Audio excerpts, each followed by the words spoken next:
우리가 이제 주방에서 요리를 준비하고 가실 때 소금을 사용합니다. 소금, 그런데 이제 소금이 이제 선반인가요? 거기에 이렇게 놓여 있을 때 그냥 소금이 만약에 자기 의지가 있어서 고집을 해가지고 나는 여기 계속 있을 거야 하고 있으면 아무런 효과를 볼 수가 없습니다. 소금이 사람의 손에 이렇게 걸려서 우리 국 같은데 이렇게 넣어서 또 해야 이제 맛을 내지 않습니까? 그러니까 소금이 녹아야 국물에 녹아야 드디어 맛을 낼 수가 있는 것이지 그냥 위에 이렇게 선반에 놓여서 그냥 가시적으로 보이는 것만 갖고는 아무런 효과가 없다 하는 것이죠. 그래서 오늘 이 본문에서도 우리 예수님께서 하나님의 미랄이 그냥 가만히 있으면 아무런 효과가 없고 그것이 썩어야만 녹아야만 드디어 많은 생명을 구할 수 있다라고 말씀하십니다. 오늘 말씀을 통해서 우리가 이게 녹아야 되고 썩어져야 살아나고 생명을 얻게 되는 그 길에 대해서 함께 주님의 말씀에 귀를 기울이고 은혜 받기를 소망합니다. 오늘 말씀의 배경은 6월절입니다. 그래서 많은 사람들이 모였다는 것이죠. 6월절에 예루살렘으로 모였는데 그 전에 예루살렘 근처에서 무슨 일이 일어났냐면 베다니에서 죽었던 나사로가 살아나는 그런 기적이 일어났다는 것이죠. 그래서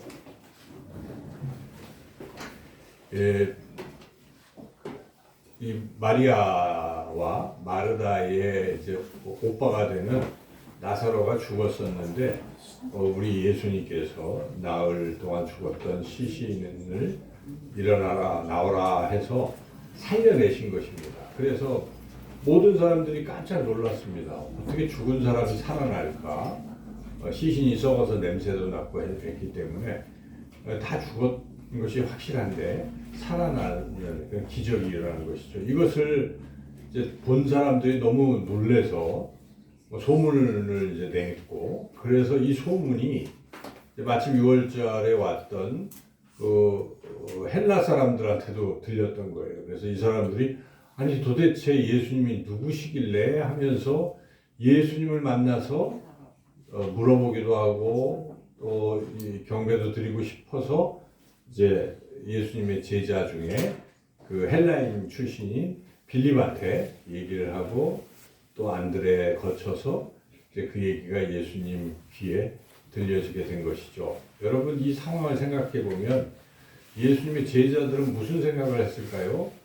자기들도 이제 그 기적, 죽은 자를 살리는 기적, 예수님 진짜 하나님의 아들이고 능력이고 예수님이야말로 이제 앞으로 이 이스라엘의 왕으로 이제 하실 것이다. 이런 기대감이 있었을 것입니다. 그래서 전부 다 그런 기대감 속에 막 예수님을 이제 숭배하고 따라가고 이런 상황 속에서 예수님께서 그들에게 하신 말씀이 나는 십자가에 죽는다라는 말씀을 지금 하고 계신 것입니다. 그것을 지금 비유로서 하늘의 미랄이 땅에 떨어져 썩어서 죽는 그래야 많은 생명을 얻는다는 이 말씀을 하고 계신 것입니다. 그래서 오늘 본문을 우리가 길게 잡아서 33절까지 읽었는데 거기에 예수님이 이 하늘의 미랄의 이 비유 말씀이 무엇을 의미하는지를 정확하게 우리에게 알려주고 있는데요. 여러분들이 읽으면서 이것은 곧 예수님의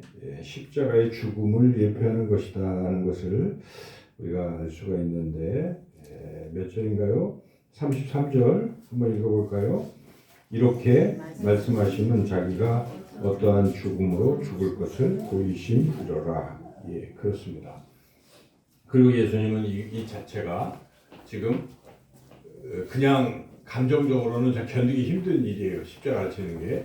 그래서 27절 말씀에 보면은 지금 내 마음이 괴로우니 무슨 말을 하리요 하면서 이때를 면하여 주옵소서. 그러나 내가 이를 위하여 이때에 왔나이다 하고 또 나아가는 것이죠. 그래서 이게 이 하늘의 미랄이 떨어진다는 이 자체는 곧 우리 예수님의 십자가 죽으심을 예표하고 있다는 것을 우리가 이제 전체 본문을 통해서 분명히 알 수가 있습니다. 예수님께서는 지금 제자들에게 나는 지금 물론 영광의 길로 가지만 너희들이 생각하는 것처럼 이 세상에서 권세와 부귀와 그것을 위한 그런 것이 아니다 하는 것을 분명히 말씀하고 있습니다.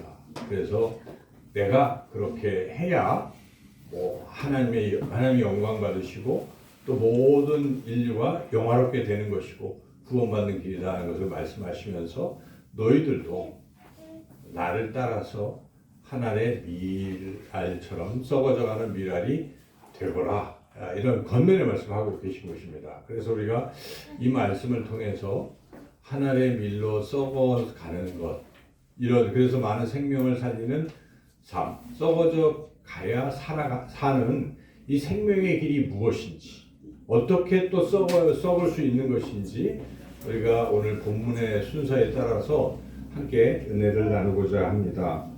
첫째, 어떻게 우리가 진짜 하늘의 밀알로 썩어갈 수 있겠는가? 맨 먼저의 단계는 오늘 본문 순서대로 보면은 24절에 그 방법이 나와 있습니다. 24절 같이 한번 읽어보겠습니다. 내가 진실로 너희에게 이르노니 하늘의 밀이 땅에 떨어져 죽지 아니하면 하늘 그대로 있고 죽으면 많은 열매를 맺느니라. 첫 번째 단계는 하늘의 밀이 어디입니까? 땅에 떨어져야 된다는 것이죠. 그렇지 않겠습니까? 아까 소금이 그냥 선반 위에 찬장 위에 그냥 이렇게 그대로 있으면 아무 소용이 없는 것처럼 하늘의 밀이 땅에 떨어져야 한다는 것입니다. 땅에 떨어진다는 것이 우리에게 무엇을 의미하는 것입니까? 우리가 낮아져야 한다는 것입니다. 우리 자신이 한없이 높게 폼잡고 목사로서 또 직분자로서 그 위치에 폼잡고 있어서는 아무런 열매가 없다는 것입니다. 낮아져야 되는 것이죠. 우리 예수님이 낮아지셨잖아요. 하늘 보좌를 그 보좌에 앉아 계시는 분이 그대로 있던 것이 아니라 이 낮고 낮은 땅 위에 또 오실 때도 말구유 위에 그렇게 그런 모습으로 낮은 모습으로 오신 것입니다. 그 이유가 무엇이겠습니까? 생명을 살리기 위해서 그렇게 오셨다는 것입니다. 그래서 우리가 교회에서나 가정에서나 또 직장 일터에서 낮아지는 삶을 살아야 된다는 것입니다. 떨어져야 된다는, 그래야 거기서 많은 열매를 거둘 수가 있습니다. 가정에서도 우리가 가장으로서 나는 가장이야, 또 나는 주부야 하면서, 또는 나는 자녀로서 각자의 입장을 고수하고 있으면 가정이 행복해질 수가 없지 않습니까? 그래도 낮아진 모습으로, 가장이지만 낮은 자세로 설거지도 하시고 또 참아내시고 또 온유하시고 이렇게 희생하시고 그렇게 사는 거예요. 주부도 얼마나 힘듭니까? 주부가 밥을 해낸다는 게 제가 봐도 굉장히 힘들어요. 근데 계속 맛있게 하잖아요. 근데 주부가 만약에 그것에 너무 힘들어서 계속 그런 불평이 있다면 잘 안 되잖아요. 다 낮아지는 그러한 모습들을 통해서 그 안에서 생명과 또 풍성한 행복이 있는 줄로 믿습니다. 일터에서도 마찬가지로, 교회에서도 똑같지 않습니까? 낮아질 때, 땅에 떨어질 때, 그때 비로소 교회가 생명이 흘러넘치고 성장하고 부흥하는 역사가 일어날 줄로 믿습니다.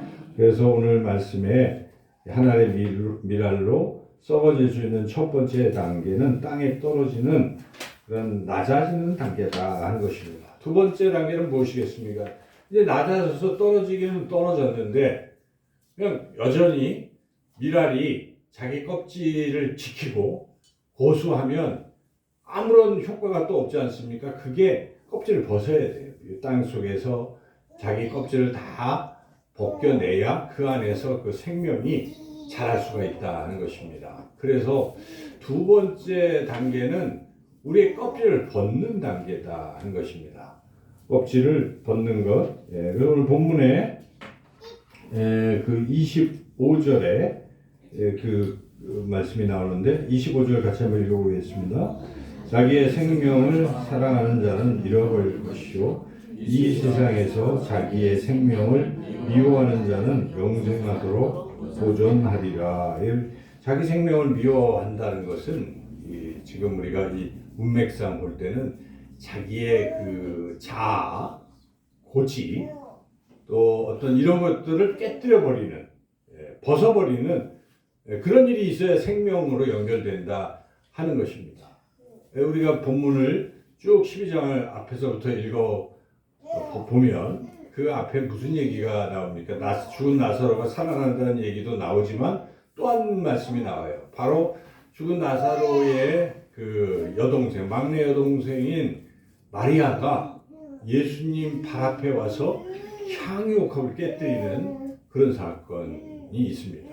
그렇게 깨뜨린 것입니다. 향유옥합을 깨뜨렸기 때문에 주님이 기뻐하셨고 네가 나의 또 이 죽음을 또 예비한 것이다라는 칭찬도 하시는 것이죠. 그러니까 결국 향유옥합 너무나 귀중한 것 아니겠습니까? 여성이 시집을 가기 위해서 지창금처럼 준비했던 향유옥합을 뭐 이렇게 열어가지고 이렇게 살짝 붓는 게 아니에요.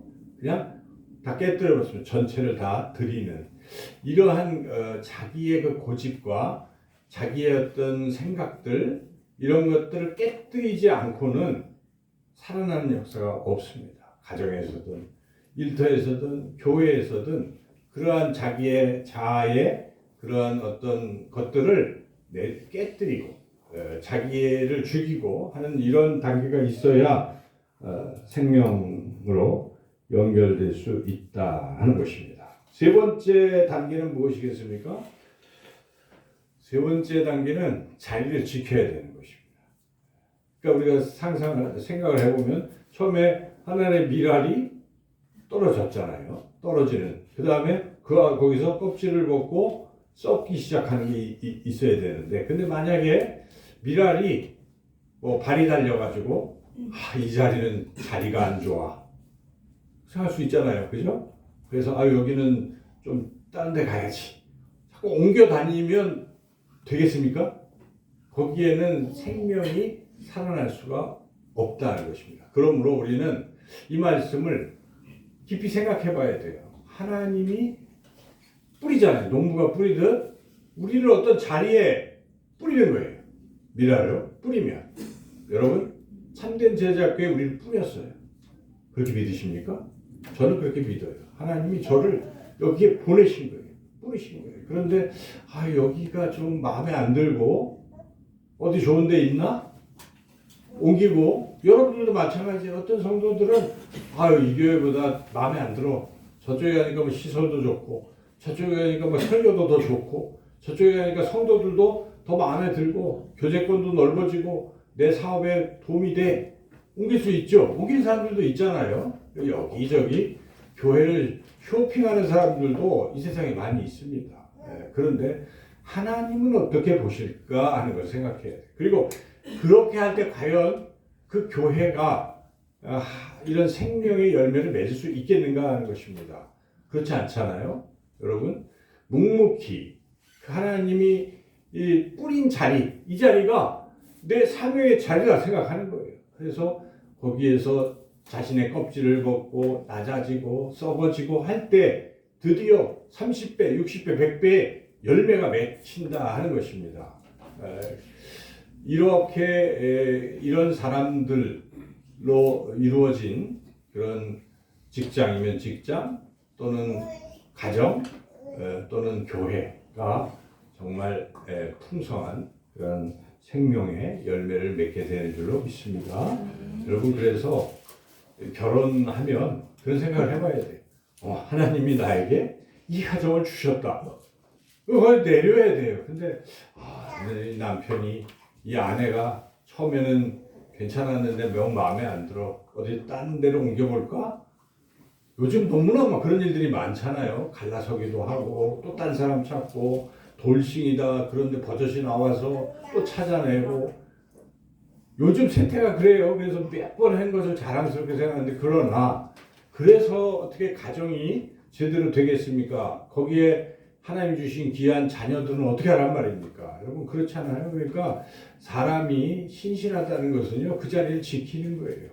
힘들어도 나에게 주신 사명의 자리를 하나님이 여기다 뿌렸다 하는 그런 믿음을 가지고 있을 때 거기서 30배, 60배, 100배의 결실을 맺게 되는 줄로 믿습니다. 오늘 이 하나님의 미랄이 돼서 많은 열매를 맺는 원리는 그냥 그대로 있는 그대로예요. 그죠?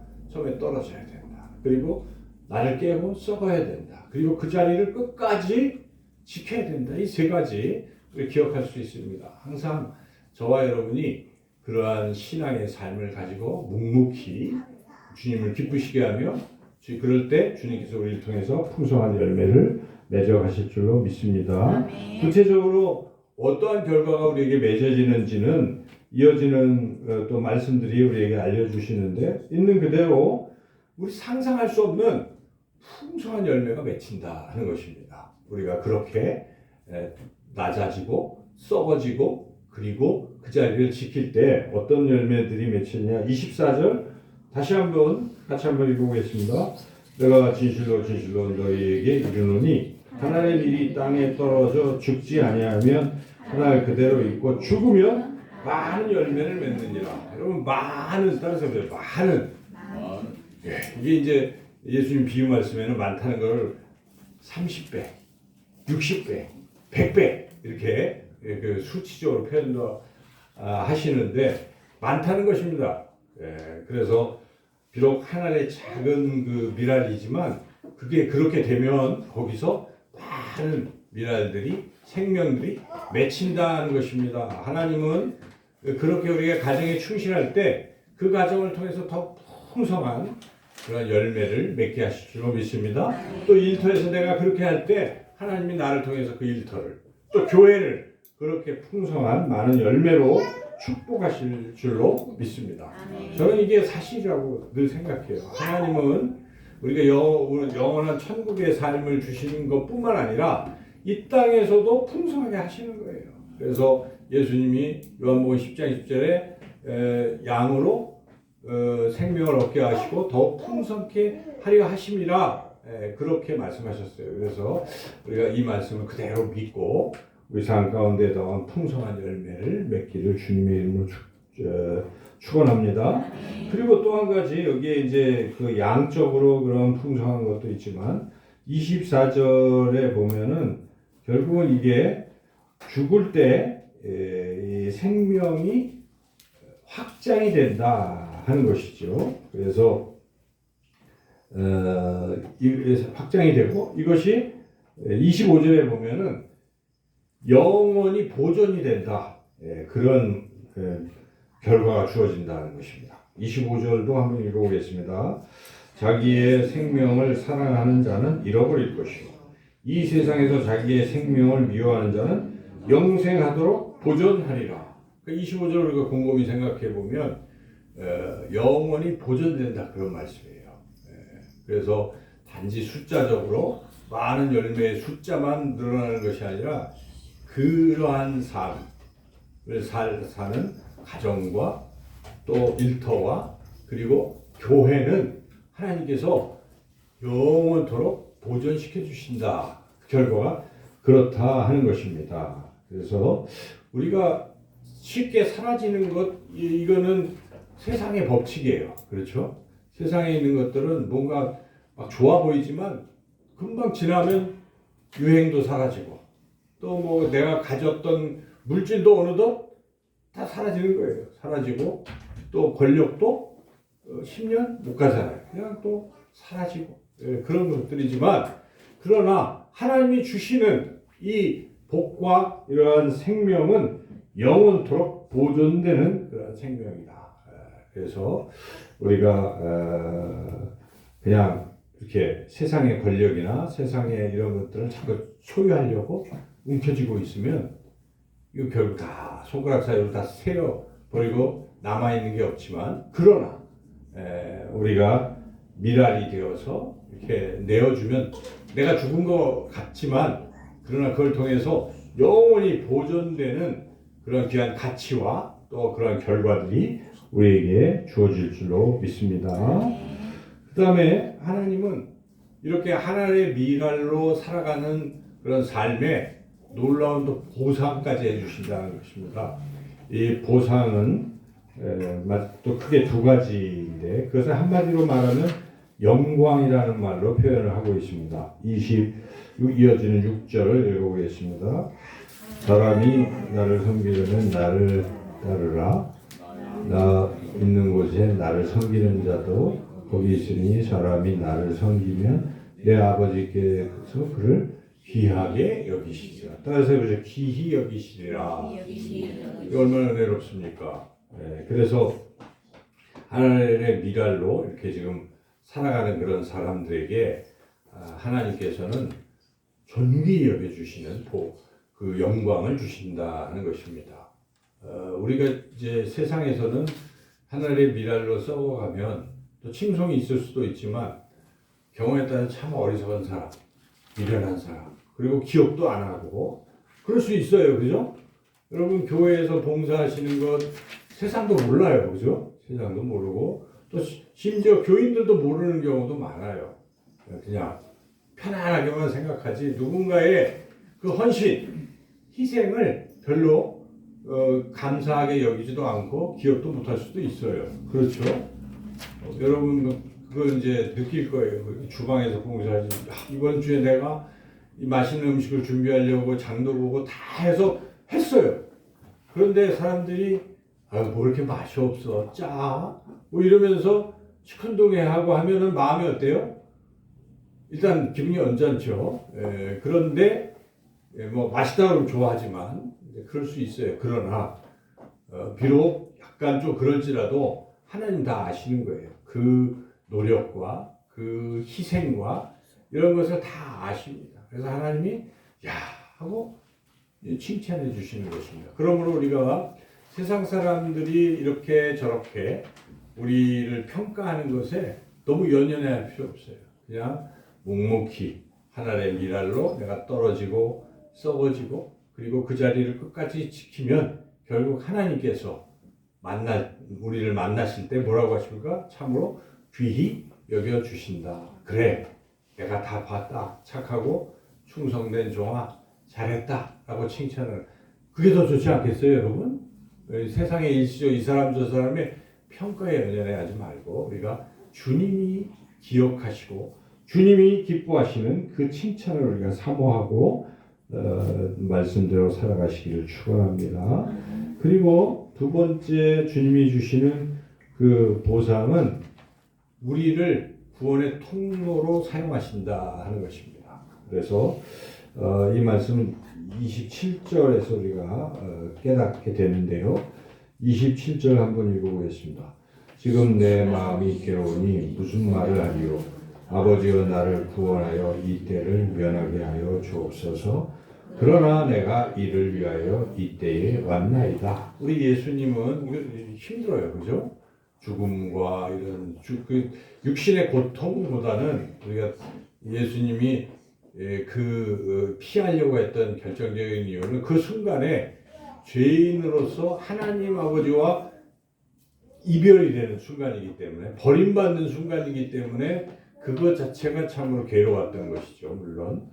그런데 그것조차도 주님이 받아들이시는 이유가 내가 이거를 위해서 이 일을 통해서 인류를 구원하는 나는 구원의 통로가 되기 위함이다 하는 것을 다시 한번 생각하게 되었던 것이죠. 그래서 우리가 이 세상에서 여러분들이 헌신하시고 교회나 가정이나 일터에서 또 손해보고 희생하고 했던 그 수많은 일들이 아무것도 아닌 게 아니라 하나님은 그걸 통해서 다른 사람들을 구원하고 계신다 하는 것입니다. 여러분들이 전도하잖아요. 기도하고 또 말해도 잘 안 듣고 또 예배 나오라고 권면하면서도 또 욕을 먹고 안 되고 하는 이런 수많은 그 과정이 무의미한 게 아닙니다.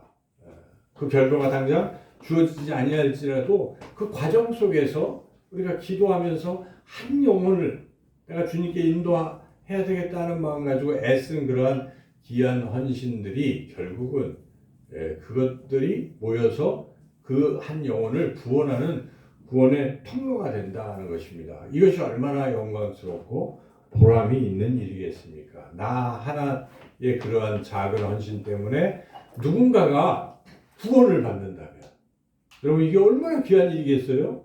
그 사람이 지옥 가려고 하다가 천국에 간 것입니다. 이것처럼 귀한 것이 없어요.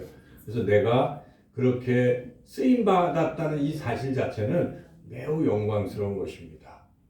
그래서 오늘 말씀을 통해서 썩어진다는 거 그렇게 쉽지 않다 하는 것이죠. 여러분 낮아지고 썩어지는 것처럼 어려운 게 어디 있어요? 이왕이면 생생내고 높아지고 또 내가 더 살아있고 하는 거 다 좋아하잖아요. 그죠?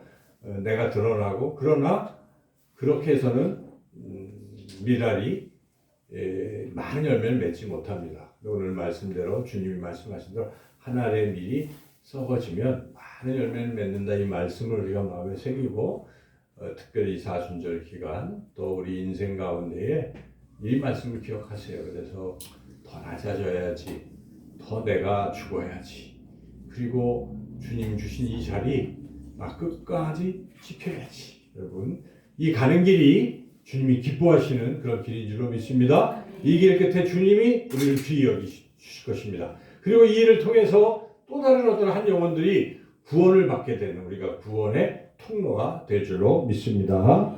하나님 감사합니다. 오늘 주님은 우리를 위해서 이렇게 하늘의 미랄로 땅에 떨어지시고 또 썩어지시고 또 끝까지 그 사명의 자리에 계셨기에 우리 모두가 예수님을 믿고 구원받게 된 줄로 믿습니다. 또한 제자들에게 너희도 하늘의 미랄이 되라고 하셨사오니 우리가 주님 앞에 가는 그날까지 늘 하늘의 미랄로 썩어지는 그런 삶이 되어 많은 열매를 맺어 하나님께 영광 돌리는 우리 모두가 되게 하여 주시옵소서. 예수님의 이름으로 기도드리옵나이다. 아멘.